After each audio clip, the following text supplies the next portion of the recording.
हे शेतकऱ्याचं सरकार आहे.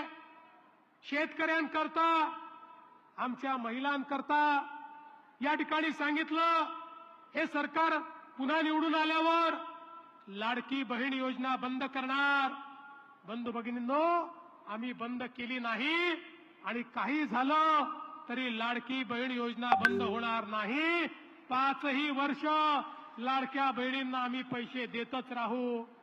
पण आता लाडक्या बहिणींना लखपती दीदी करायचा निर्णय झालाय. 50 लाख माझ्या बहिणी लखपती दीदी झाल्या आहेत. आता 1 करोड बहिणींना लखपती दीदी आपल्याला करायचं आहे आणि त्या दिशेनं आपली वाटचाल चालू आहे. आज मराठवाड्यामध्ये मला आनंद आहे.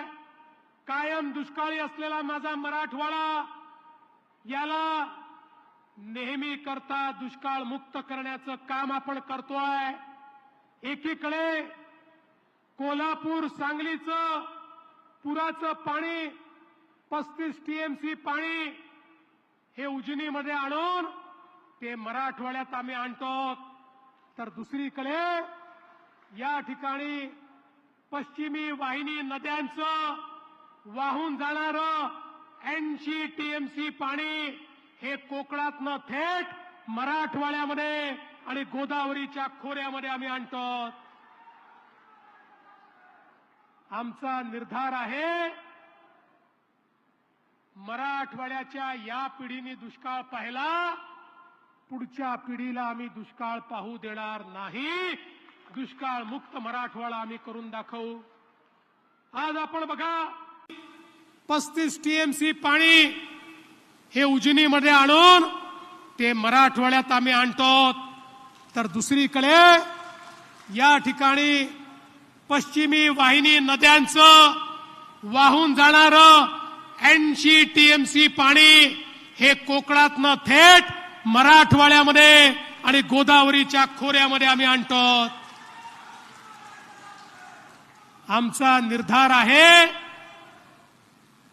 मराठवाड्याच्या या पिढीने दुष्काळ पाहिला, पुढच्या पिढीला आम्ही दुष्काळ पाहू देणार नाही. दुष्काळ मुक्त मराठवाडा आम्ही करून दाखवू. आज आपण बघा, समृद्धी महामार्ग बनवत असताना मी सांगायचो, पुढचं महाराष्ट्राचं इंडस्ट्रीचं मॅग्नेट हे छत्रपती संभाजीनगर आणि जालना आहे. आज ते आपल्याला खरं होताना दिसतंय. इतक्या मोठ्या प्रमाणात उद्योग येत आहेत, कनेक्टिव्हिटी झाली आहे, ड्रायपोर्ट सुरू झालाय आणि आता तर आजच आम्ही या जालन्याला सिल्क सिटी तयार करण्याकरता पहिली बाजारपेठ सुरू केलेली आहे. आता जालन्याची ओळख SSS नी होणार आहे. SSS, स्टील, सीड आणि सिल्क.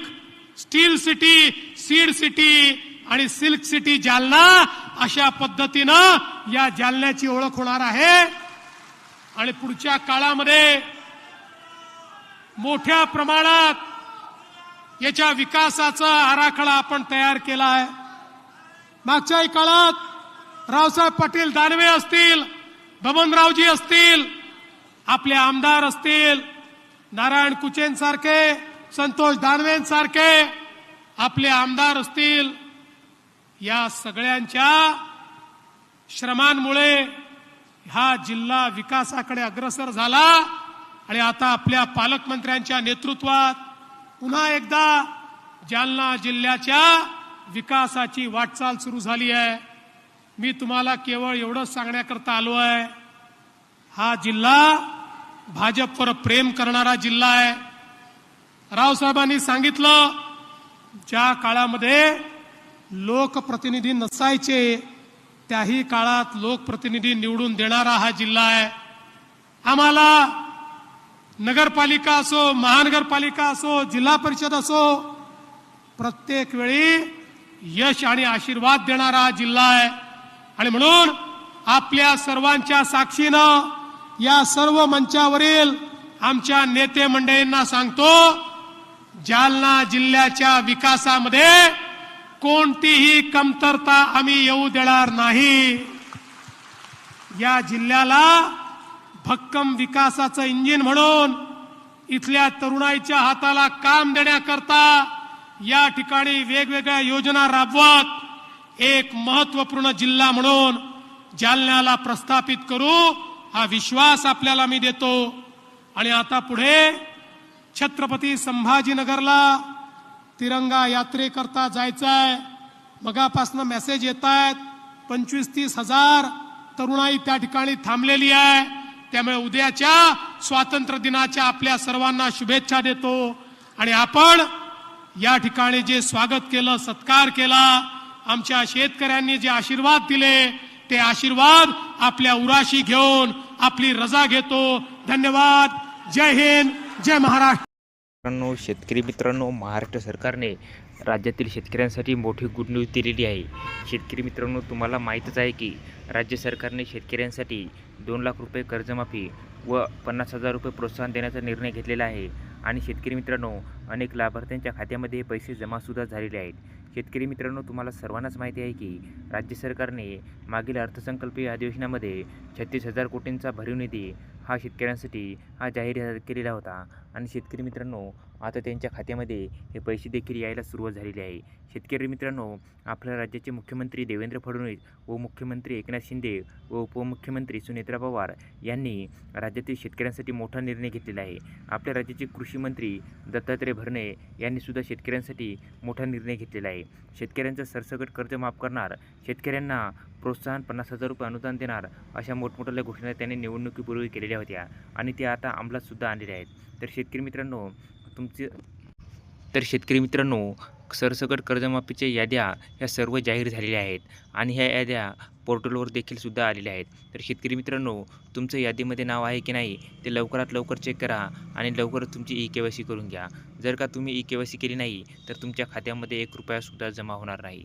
तर शेतकरी मित्रांनो, तुमचं जर का कर्ज माफ करायचं असेल तर लवकरात लवकर तुमचं यादीमध्ये नाव आहे की नाही ते चेक करा आणि लवकरात लवकर तुमची KYC करून घ्या। KYC केली तर तुम्हाला कर्जमाफीचा लाभ मिळणार, अन्यथा मिळणार नाही। तर शेतकरी मित्रांनो, ही महत्त्वपूर्ण अशी माहिती होती। हा व्हिडिओ जास्तीत जास्त शेतकरी मित्रांपर्यंत नक्की पोहोचवा, जेणेकरून त्यांनासुद्धा या कर्जमाफीची माहिती कळेल। आणि शेतकरी मित्रांनो, अशाच शेतीविषयी सरकारी योजनाविषयी माहिती हवी असेल तर आपल्या चॅनलला लाईक, शेअर आणि सबस्क्राईब करायला विसरू नका। धन्यवाद मित्रांनो। जय हिंद, जय महाराष्ट्र।